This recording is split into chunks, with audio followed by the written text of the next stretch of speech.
menghancurkan Masjidil Aqsa tanggal 11 Juli tahun 2014 pukul 16.15. Upaya Zionis Israel untuk menghancurkan Masjidil Aqsa sudah lama diketahui dunia. Mereka berkeinginan untuk membangun kembali Haikal Sulaiman, The Solomon Temple, di atas reruntuhan Masjidil Aqsa. Haikal Sulaiman diyakini dibangun tahun 960 SM oleh Nabi Sulaiman AS. 370 tahun kemudian bangsa Babilonia menginvasi Yerusalem dan menghancurkan kuil tersebut. Setelah itu, tentara Persia yang dipimpin Cyrus merebut Yerusalem dari tangan Babilonia dan membangun kembali Haikal Sulaiman tahun 70 M. Tentara Kristen Romawi menyerang Yerusalem dan menghancurkan kembali Haikal Sulaiman rata dengan tanah. Hal itulah salah satu penyebab kaum fanatik Zionis menjadi teramat benci kepada umat Kristen. Lalu pada saat wilayah ini masuk dalam kekuasaan Khalifah Islam, di hamparan wilayah itu dibangunlah Masjidil Aqsa oleh Umar bin Khattab. Mengenai benar tidaknya lokasi bekas reruntuhan kuil Sulaiman tepat berada di bawah Masjidil Aqsa, para sejarawan masih berbeda pendapat. Beberapa peneliti bahkan meyakini bahwa wilayah bekas berdirinya kuil Sulaiman tersebut sesungguhnya berada di luar kompleks Masjidil Aqsa sekarang ini.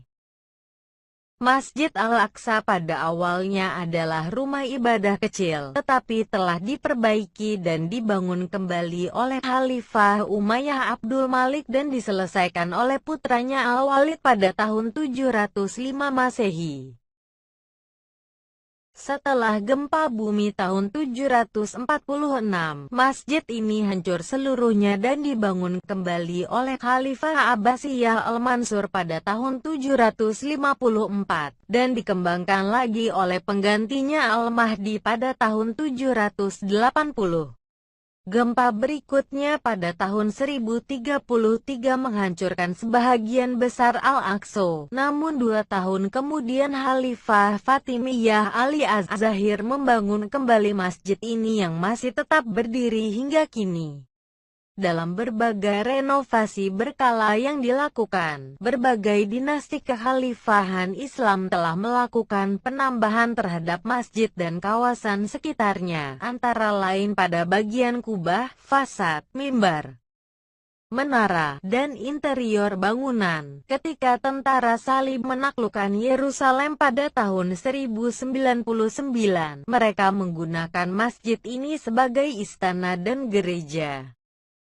Namun fungsi masjid dikembalikan seperti semula setelah Salahuddin merebut kembali kota itu. Renovasi, perbaikan, dan penambahan lebih lanjut dilakukan pada abad-abad kemudian oleh para penguasa Ayyubiyah, Mamluk, Utsmaniyah, Majelis Tinggi Islam, dan Yordania. Saat ini, Kota Lama Yerusalem berada di bawah pengawasan Israel, tetapi masjid ini tetap berada di bawah perwalian Lembaga Wakaf Islam pimpinan orang Palestina, sejak menjajah Yerusalem di tahun 1967.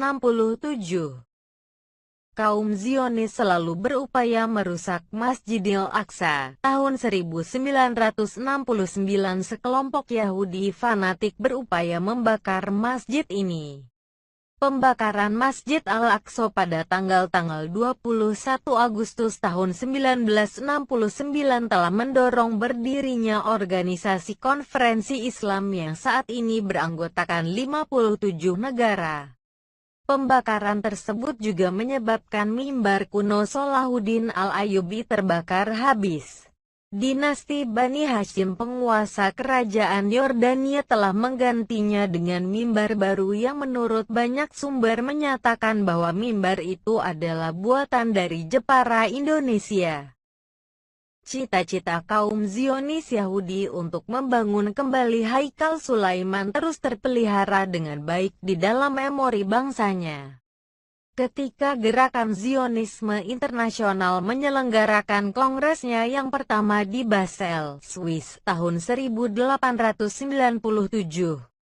Memori ini menemukan momentumnya dan Theodor Herzl menyerukan agar semua Yahudi diaspora berbondong-bondong memenuhi tanah Palestina yang disebutnya sebagai Tanah Perjanjian atas klaim sepihak.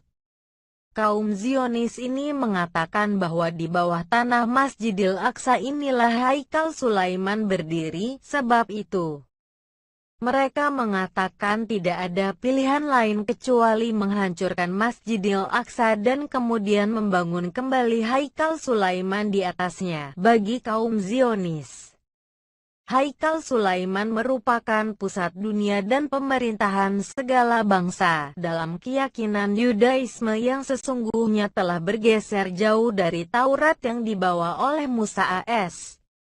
Bangsa Yahudi meyakini bahwa di suatu hari nanti seorang Mesias akan mengangkat derajat dan kedudukan bangsa Yahudi menjadi pemimpin dunia.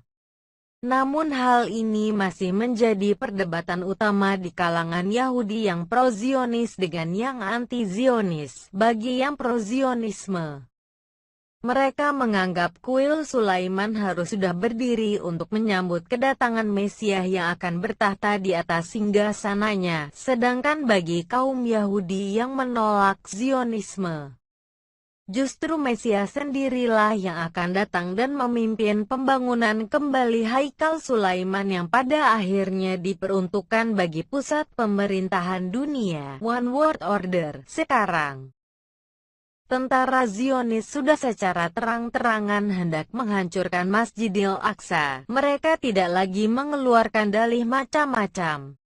Apakah ini merupakan tanda bahwa mereka sudah yakin bahwa sebentar lagi Mesias yang dinantikan